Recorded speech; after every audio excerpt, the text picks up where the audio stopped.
요한복음 9장 내용 전체가 한 맹인과 관련된 이야기를 기록하고 있습니다. 9장을 다 읽으면 좋겠지만 시간 관계상 12절까지만 읽었습니다. 예수님이 맹인 눈을 뜨게 하신 것은 한두 번이 아닙니다. 공식적으로 기록된 사건만 3번입니다. 또 사실 더 많았겠지요. 그런데 맹인을 고치신 3번 중에 요한복음 9장의 사건이 가장 길게 기록된 게 특징입니다. 길게 기록되었다는 것은 그만큼 중요하다는 의미일 것입니다. 오늘 9장을 통해서 말씀을 읽고 듣는 우리 모두가 예수님에 대해서 더 깊이 알게 되고 또 예수님을 깊이 믿고 묵상하게 되는 시간 되시길 바랍니다. 본문은 긴장하셨나요? 본문은 예수님의 공생의 마지막에 접어드는 시기였습니다. 장소는 예루살렘 성 근처입니다. 예수님의 사역의 절정이 다다르고 있습니다. 예수님께서 길을 가실 때에 맹인된 사람을 보셨습니다. 그리고 예수님만 보신 게 아니라 함께 있던 제자들도 맹인을 함께 봤습니다. 8절에 따르면 이 맹인은 거린입니다. 앉아서 생계를 위하여 구걸하는 사람이었습니다. 그런데 똑같은 맹인을 보고 제자들과 예수님이 한 말이 달랐습니다. 반응이 달랐습니다. 먼저 제자들은 이렇게 반응했습니다. 9장 2절에 제자들이 물어 이르되 라삐여, 이 사람이 맹인으로 난 것이 누구의 죄로 인함이니까? 자기니까? 그의 부모이니까? 라고 물어봅니다. 구걸하는 사람을 보고 제자들의 첫 번째 반응이었습니다. 이가 누구의 죄 때문입니까? 라고 이야기를 합니다. 앞을 볼 수 없는 사람입니다. 생계를 위하여 앉아서 구걸하는 거린이었습니다. 긍휼히 여겨야 되지 않겠습니까? 그런데 이 맹인의 면전에서 제자들의 반응은 긍휼히 여김도 아니요, 그를 위로함도 아니요, 이 사람의 죄를 단정짓는 질문이었습니다. 이 질문 자체에 악의가 있지는 않습니다. 단지 몰라서 묻는 질문입니다. 그런데 질문을 할 때 맹인을 향한 배려가 없습니다. 이 질문은 맹인이 없는 곳에서 하는 질문이 아닙니다. 맹인을 면전에 두고 이런 질문을 하고 있는 것입니다. 제자들의 질문을 듣는 맹인의 기분은 어땠겠습니까? 내가 앞을 못 보는 것 때문에 나뿐만 아니라 내 부모에 대해서도 죄가 언급되고 있습니다. 이 맹인이 얼마나 마음에 상처를 입겠습니까? 요한복음 19장 18절에 따르면 맹인의 부모님도 살아 있었습니다. 물론 이제 유대 문화권의 일반적인 생각은 장애를 가지고 태어나면 그것은 부모의 죄 때문이라 생각하는 이 생각이 있었습니다. 그래서 제자들의 질문 자체가 나쁜 의도가 아닙니다. 모르면 물어볼 수 있죠. 그런데 사람 마음이 틀린 말 때문에 상처받는 게 아니랍니다. 옳은 말 때문에 상처받는다고 합니다. 그래서 솔직히 말해서 라고 시작할 때 솔직히 말하지 마세요. 옳은 말 때문에, 솔직히 말하는 말 때문에 상처받는다고 합니다. 예수님은 그러면 어떻게 말씀하셨을까요? 제자들과 달리 이 사람을 보고 이렇게 이야기를 하셨습니다. 2절 다음에 3절입니다. 예수님께서 대답하시되 이 사람이나 그 부모의 죄로 인한 것이 아니다. 그에게서 하나님이 하시는 일을 나타내고자 하십니다. 제자들의 말을 듣고 고개를 조용히 떨구던 맹인이 뒤이어 예수님의 말씀을 들었을 때 어땠겠습니까? 구걸하던 그리고 거린인 나를 통해서 하나님이 하실 일이 있다고 들리는 겁니다. 그 말만큼 그에게 위로되는 말이 있겠습니까? 나 같은 사람을 통해서 이만큼 위로되는, 이 마음을 만져주는 말이 있겠습니까? 예수님의 말씀은 사람에게 소망을 주는 말씀이었습니다.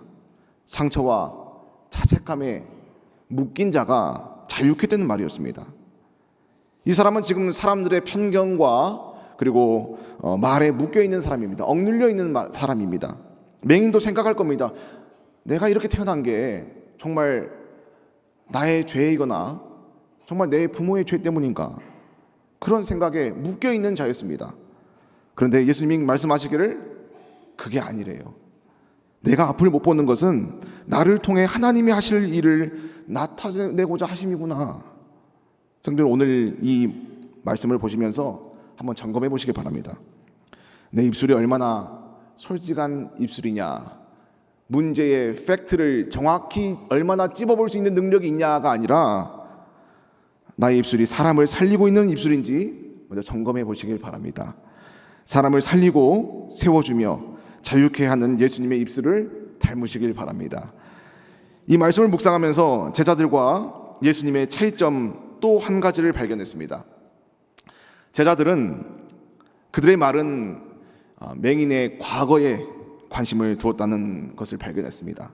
이 사람이 이전에 이 사람의 부모가 얼마나 죄가 많았길래 이 과거에 관심을 가지고 있습니다.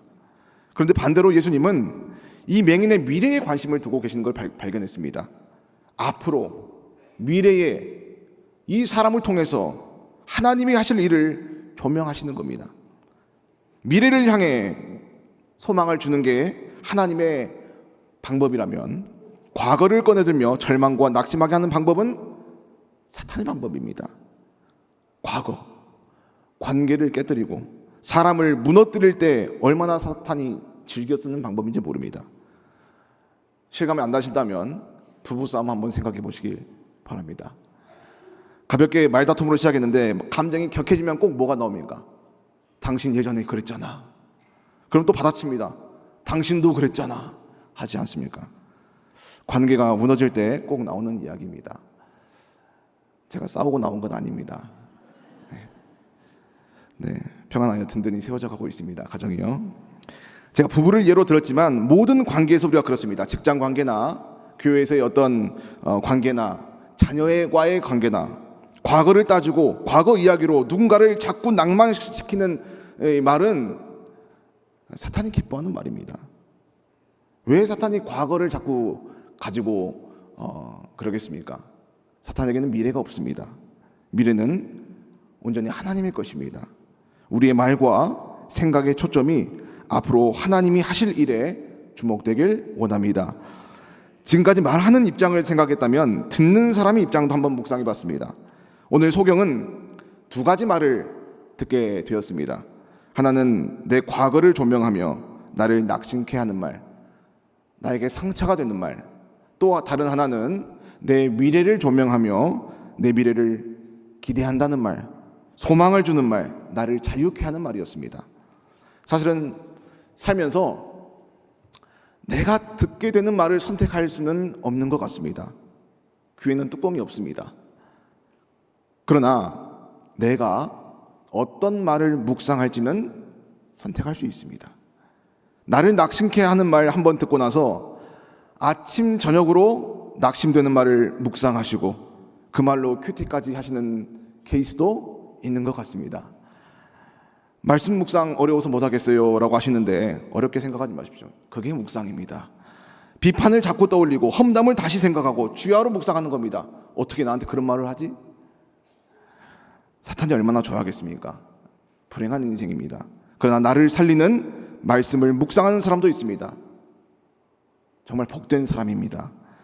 살면서 내가 어떤 말을 들을지 선택할 수는 없다면 하지만 어떤 말을 내가 묵상할지는 선택할 수 있습니다. 내 미래를 기대한다는 하나님의 말씀을 묵상하시길 바랍니다.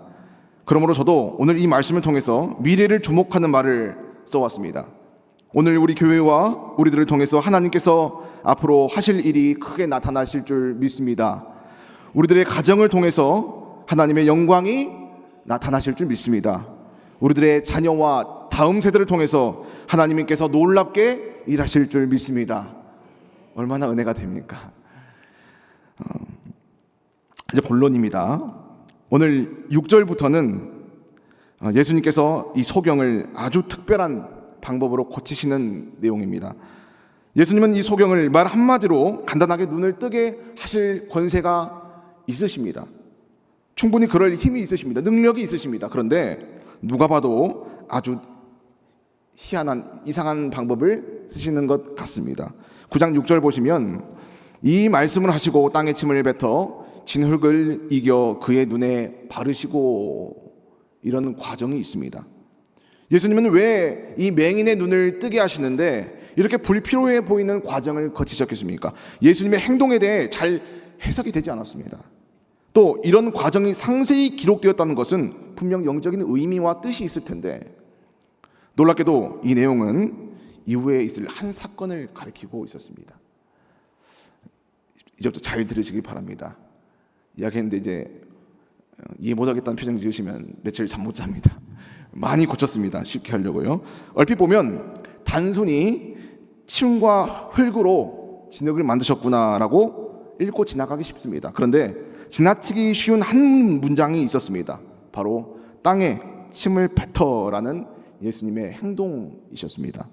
침 뱉는 행동, 어떻게 느껴지십니까? 오늘날에도 이 침 뱉는 것은 불량하게 보입니다. 그런데 유대 사회에서도 침을 뱉는 행위는 분명히 죄인이나 나병 환자나 하나님의 저주를 받은 사람에게 침을 뱉었습니다. 신명기 25장 9절에서는 그의 형제의 아내가 장로들 앞에서 그의 얼굴에 침을 뱉으며 수치를 주는 행위로 침을 뱉습니다. 마태복음 26장 67절에 예수님께서 십자가에 못 박히시기 바로 직전에 이에 예수님의 얼굴에 침 뱉으며 주먹으로 치고라고 합니다. 침을 뱉었습니다. 모욕적인 행동입니다. 분명 저주와 수침의 의미입니다. 그런데 예수님은 침뱉음을 통해 이것을 도구로 맹인을 고치고 계신다는 뜻입니다. 한 사람을 살리고 고치시는데 침을 뱉는 모습은 어울리는 행동이 아닌 것 같습니다. 그런데 저는 이 장면을 보면서 이후에 있을 한 사건이 떠올랐습니다. 십자가 사건입니다. 놀랍게도 이 방법은 예수님께서 십자가라는 사형틀을 통해서 구원하신 이상해 보이는 방법과 같은 방법입니다. 침뱉음, 수치와 멸시의 행동입니다. 십자가, 수치와 멸시의 형벌입니다. 그러나 수치의 상징인 십자가 사형틀을 통해서 세상 모든 영혼을 구원하셨습니다. 사람들이 십자가를 쓸 때는 사형틀이었습니다. 저주와 수치의 도구였습니다. 그런데 그 사형틀을 하나님이 쓰시니까, 하나님의 아들이신 예수님이 매달리시니까 죽이는 도구가 아니라 살리는 도구가 되었습니다. 기적의 도구가 되었습니다. 예수님이 십자가를 쓰실 때는 그 현장이 사형 집행의 현장이 아니라 구원 집행의 현장이 되었습니다. 우리가 신앙생활 가운데 자주 하는 실수가 있다면 바로 이것입니다. 자꾸 도구를 주목하는 것 같습니다. 도구를 주목하지 마세요. 도구를 쓰시는 분이 누군가를 주목하시길 바랍니다. 십자가를 주목하지 마세요. 십자가에 누가 달리셨는지를 우리는 주목해야 합니다. 이해되지 않는 방법에 주목하지 않으시길 바랍니다. 그 방법을 쓰시는 분이 누구신지를 주목하시길 바랍니다. 사람에게 주목하지 마십시오. 사람을 도구로 쓰시는 하나님을 주목하시길 바랍니다. 이 방법 예수님이 쓰셨습니다. 침과 흙으로 진흙을 만드십니다. 그리고 맹인의 눈에 바르셨습니다. 진흙을 그 맹인의 눈에 바르시는 그 현장은요, 사실 고치는 현장이 아닙니다. 정확히는 고치시는 현장이 아닙니다. 하나님이 흙으로 사람을 창조하셨던 것처럼 이것은 정확히 창조의 현장입니다. 재창조의.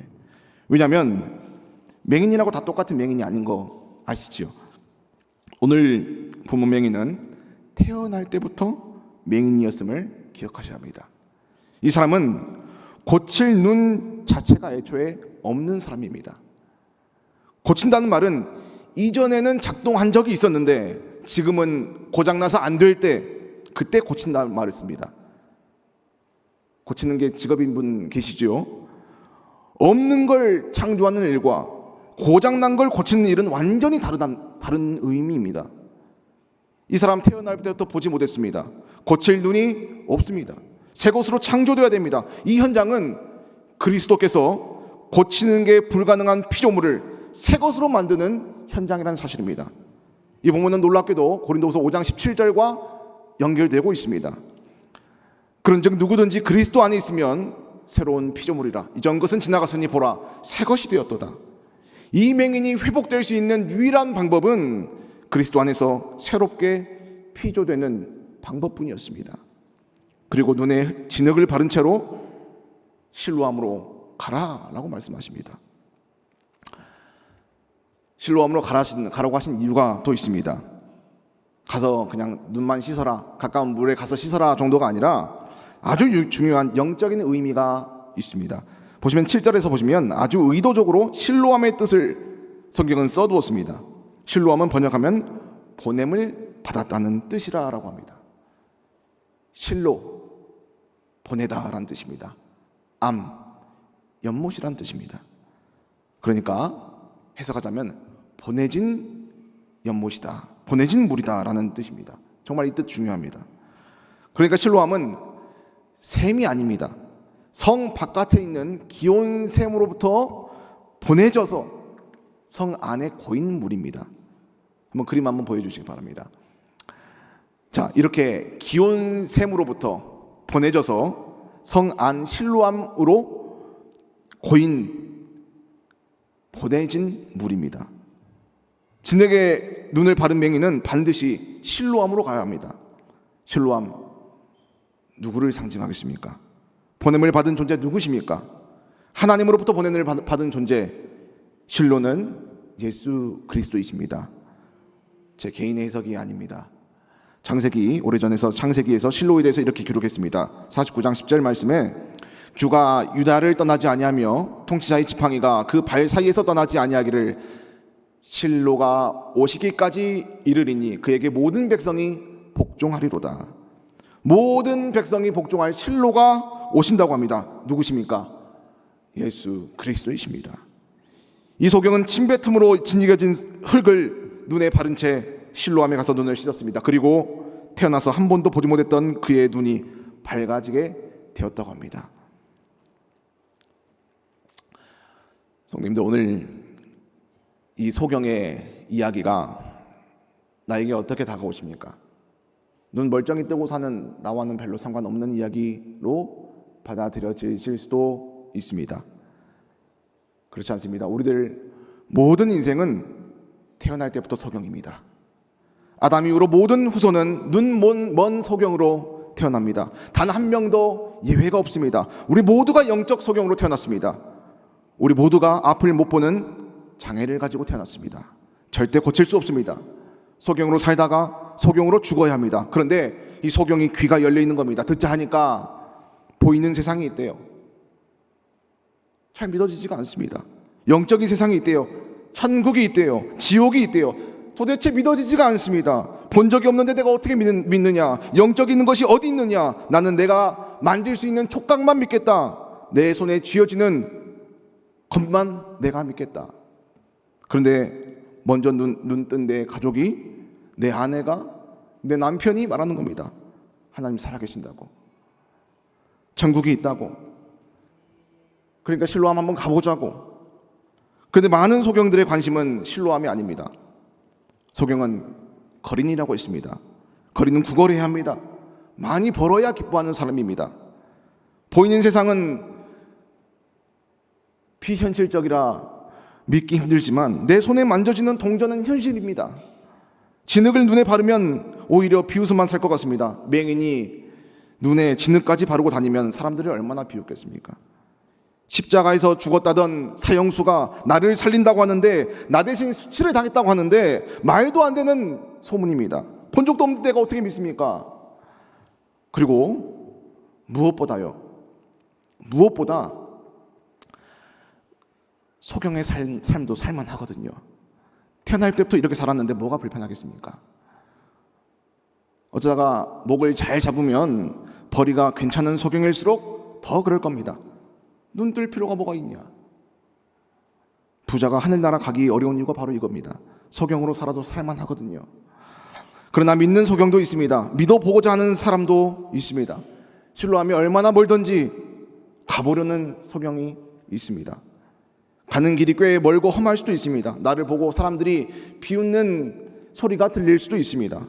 저거 보라고, 앞도 못 보면서 눈도 가리고 다닌다고. 하지만 그 소경 실로암에 가서 씻긴다면, 모든 인생의 실로 되신 예수 그리스도의 보혈로 씻긴다면, 아무리 저주받은 인생이라도, 어떤 과거를 가진 인생이라도 우리 주 예수 그리스도께서 정결케 하실 줄 믿습니다. 진짜 세상을 보게 됩니다.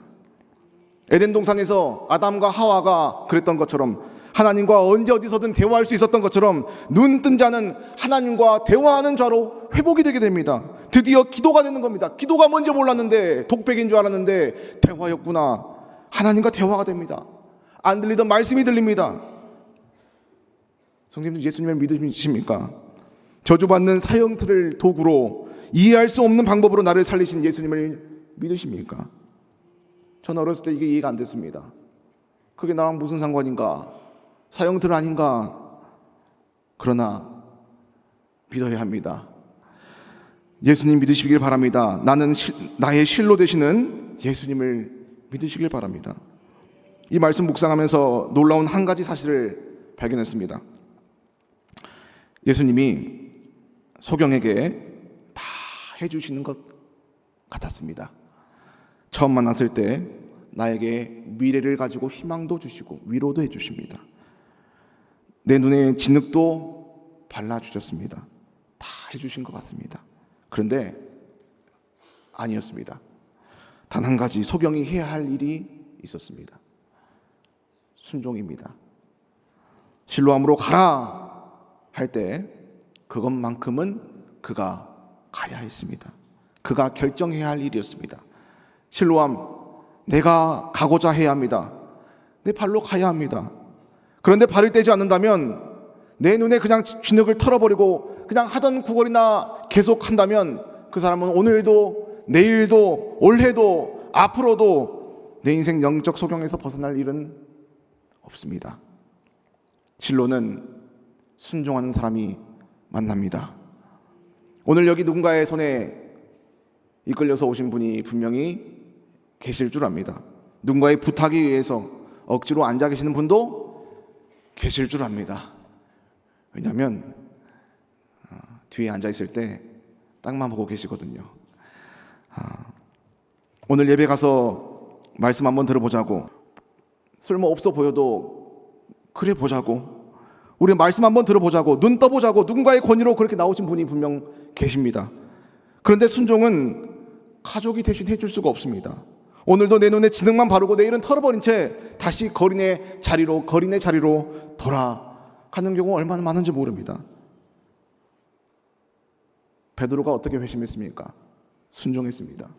베드로가 언제 회심했습니까? 순종한 그날 회심했습니다. 베드로가 언제 예수님 앞에 엎드렸습니까? 순종한 그날 엎드렸습니다. 예수님의 직업은 목수였습니다. 베드로의 직업은 어부였습니다. 어느 날 목수가 어부에게 말하는 겁니다. 깊은 곳에 가서 그물을 던져라. 어부가 듣기에는 말도 안 되는 목수의 조언입니다. 어떤 어부가 그물 한 번 안 던져본 목수의 말을 듣고 다시 출항을 하겠습니까? 갈 이유가 없습니다. 실로암에 갈 이유 없습니다. 순종의 특징이 있습니다. 순종은 내가 항상 그렇게 해야 할 이유가 부족해 보입니다. 그래야 할 명분이 없어 보입니다. 그래야 할 가치도 없어 보입니다. 그런데 그게 순종이래요. 명분도 이유도 가치도 다 있을 때 하는 것은 순종이 아니라 동의하는 겁니다. 그런데 왜 어부가 목수 예수님의 말대로 했을까요? 베드로가 볼 때는 목수였습니다. 그냥 선생 정도였습니다. 랍비 정도였습니다. 그가 의지했던 것은 기연이 아닙니다.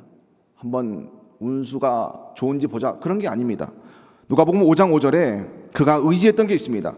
말씀에 의지하여 내가 그물을 내리리이다. 말씀에 의지하여, 말씀에 순종해서, 믿음은 말씀에 의지해서 한번 해보는 겁니다. 베드로 말씀대로 한번 해봤습니다. 그물을 던져봤습니다. 이 소경 말씀대로 해봤습니다. 실로에 가서 씻어봤습니다. 베드로 고기 잡힌 걸로 소동이 벌어졌습니다. 소경, 눈이 밝아집니다. 소동이 벌어졌습니다. 오늘 내가 말씀에 의지하여 한번 해봄으로 믿게 된 나로 인하여 한바탕 소동이 벌어지길 원합니다. 오늘 본문에서 놀라운 것은 구걸하던 이 인생에게 쏟아지던 사람들의 질문이 완전히 바뀌었다는 사실입니다. 처음에 이 소경을 향한 질문이 뭐였습니까? 당신 부모 무슨 죄가 있길래? 였습니다. 모두가 나를 보면서 죄를 떠올렸습니다. 죄와 연관지었습니다. 그런데 이제는 이 사람을 향해 쏟아지는 질문이 완전히 달라졌습니다. 9장 10절 보시면 그러면 내 눈이 어떻게 떠졌느냐? 눈뜬 나를 보고 사람들이 놀라는 겁니다. 어떻게 된 일이냐? 어떻게 떠졌느냐? 당신의 인생이 어떻게 이렇게 바뀔 수가 있는가? 예수 그리스도를 만난 인생은 이렇게 듣는 질문부터 달라집니다. 어떻게 된 일이냐고, 대체 어떻게 된 일이냐고 나를 보고 사람들이 놀라는 겁니다. 또 어떻게 되는 질문 한 가지가 더 있습니다. 9장 12절에 그가 어디 있느냐? 예수님을 내가 만나면 나를 향한 질문도 바뀌고 나를 보고 예수님을 어디 가면 만날 수 있냐고 예수님을 찾는 사람도 생긴다는 사실입니다. 이 맹인과 같은 질문 받아보셨습니까? 대체 어떻게 된 겁니까? 당신 인생 어떻게 그렇게 하면 바뀔 수가 있습니까? 당신이 만난 그 예수님을 어딜 가면 만날 수 있습니까? 우리가 그 질문을 받고 살아야 할 줄 믿습니다.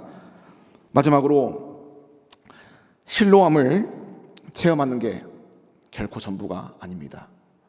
눈을 뜨게 된 맹인, 예수님을 체험한 맹인. 그런데 그가 사람들에게 이렇게 말했습니다. 눈을 떴는데도 불구하고 9장 25절 보시면 대답하되 그가 죄인인지 내가 알지 못하나 단 한 가지 아는 것은 내가 맹인으로 있다가 지금 보는 그것이니이다 라고 합니다. 이 소경이 눈을 떴어도 예수님에 대해서 전혀 무지한 상태입니다. 그가 죄인인지 의인인지도 모릅니다. 맹인이 예수님을 믿는다는 말은 그 어디에도 아직까지는 없습니다. 체험과 믿음은 같은 말이 아닙니다. 아니 내가 체험했는데 어떻게 예수님을 안 믿는 사람일 수가 있습니까? 그럴 수 있습니다. 분명히 다릅니다. 그런데 그의 입술에서 그 맹인의 입술에서 언제 믿는다는 말이 터져나오기 시작하냐면 예수님을 다시 만났을 때입니다. 요한복음 9장 35절부터 그를 만나사 이르시되 내가 인자를 믿느냐 이르되 주여 그가 누구시오니까 내가 믿고자 하나이다. 예수님께서 이르시되 내가 그를 보았거니와 지금 너와 말하는 자가 그이니라. 이르되 주여 내가 믿나이다 하고 절하는지라. 예수님의 위로를 받았어도 예수님의 은혜를 체험했어도 영적인 눈이 뜨이는 체험을 했어도 그 체험은 전부가 아닙니다. 단지 믿음을 향한 과정일 뿐입니다. 그럼 어떤 사람이 예수님을 결국 믿게 되겠습니까? 이 맹인의 말에서 힌트를 얻을 수 있었습니다. 대답하여 이르되 주여 그가 누구시오니까 내가 믿고자 하나이다. 내가 믿고자 합니다. 맹인은 예수님을 믿고자 하는 사람이었습니다. 이 시대 얼마나 많은 사람들이 예수님의 말씀을 그냥 살펴보는 정도로 만족하는지 모릅니다. 예수님 말씀에 그냥 위로를 얻는 걸로 만족하는지 모릅니다. 체험 한번 하는 걸로 만족하는지 모릅니다. 신앙생활 오래 하는 걸로 만족하는지 모릅니다. 나에게 직분과 호칭이 있는 걸로 만족하는지 모릅니다. 예배당에 앉아만 있는 걸로 만족하는지 모릅니다. 맹인의 말처럼 그가 죄인인지 알지 못하나 딱 한 가지 아는 것, 그게 전부라고 생각하면서 하나님의 아들 예수님을 믿어야 할 줄 믿습니다. 그분은 그리스도시요 살아계신 하나님의 아들이십니다. 그분은 죄가 없는 분이십니다. 단 하나도 죄가 없는 신적 존재, 더러운 내 죄를 위하여 대신 죽으신 분이십니다. 이것이 우리가 믿어야 할 그리스도의 복음입니다. 천국이 있습니다. 지옥이 있습니다. 마지막 때가 있습니다. 마지막 때에 서야 할 심판대가 있습니다. 뱃속에 잉태된 아이가 9개월을 채우면 반드시 세상 밖으로 나옵니다. 저 10개월인 줄 알았습니다. 죄송합니다. 셋이나 낳는데 애를 9개월입니다. 만 9개월. 그 뱃속 9개월은 바깥 세상을 준비하는 기간입니다. 상식이죠. 이건 우리 세상의 상식입니다. 그런데 동일하게 천국의 상식도 있다는 걸 아십니까? 이 땅에서 주어진 인생은 천국을 준비하는 인생입니다. 이게 천국의 상식입니다. 예수님을 믿으라 우리에게 주어진 준비된 기간입니다. 뱃속의 태아가 해산의 날을 믿던 믿지 않던 반드시 뱃속의 아이는 해산의 날이 다가오게 됩니다. 마찬가지로 내가 마지막 때를 믿던 믿지 않던 천국을 믿던 믿지 않던 반드시 이 세상에서 해산되실 겁니다. 그런데 안 믿는 겁니다. 세상에 배 바깥 세상이 어딨냐고, 양수가 세상의 전부 아니냐고, 세상에 코로 숨 쉬어야 되는 세상이 어딨냐고, 9개월 후에는 아무것도 없다고, 태아가 탯줄을 통해서 어머니로부터 양분을 공급받듯 오늘 하늘 아버지가 나의 일용할 양식을 공급해 주심을 믿고 계십니까? 저는 믿습니다. 저도 제 눈에 천국이 보이지 않습니다. 그러나 보이지 않는 천국을 믿습니다. 소경된 내 영적 눈을 뜨게 하시는 실로암 되신 예수님을 체험했습니다. 그리고 예수님을 믿습니다. 제 인생이 해산될 날이 다가옴을 믿습니다. 젊은데 이런 말 하면 웃으실지도 모릅니다. 그런데 뭐 젊은데 뭘 벌써 준비하냐 하시는데 가는 데는 순서 없다는 말도 있잖아요. 언제일지는 알 수 없습니다. 내 인생이 벌써 만삭이 다 되어 가는지 아직 절반 정도인지 알 수가 없습니다. 그저 그날이 다가옴을 믿고 해산을 오늘도 준비하는 겁니다. 오늘 이 말씀이 귀에 들려지십니까? 이것이 복음입니다. 복음이 내 귀에 들리는 인생 마지막 기회가 오늘일 수도 있다는 겁니다. 저도 오늘 마찬가지로 마지막으로 예수님 전할 수 있는 기회일지도 모른다라는 생각으로 말씀을 준비했습니다. 이렇게 말하고 다음 주에 또 뵈면 좀 민망할 수도 있습니다. 그러나 분명히 그래도 마지막이 분명히 있겠죠. 소경을 통해 하나님이 나타내실 일이 있었습니다. 마찬가지입니다.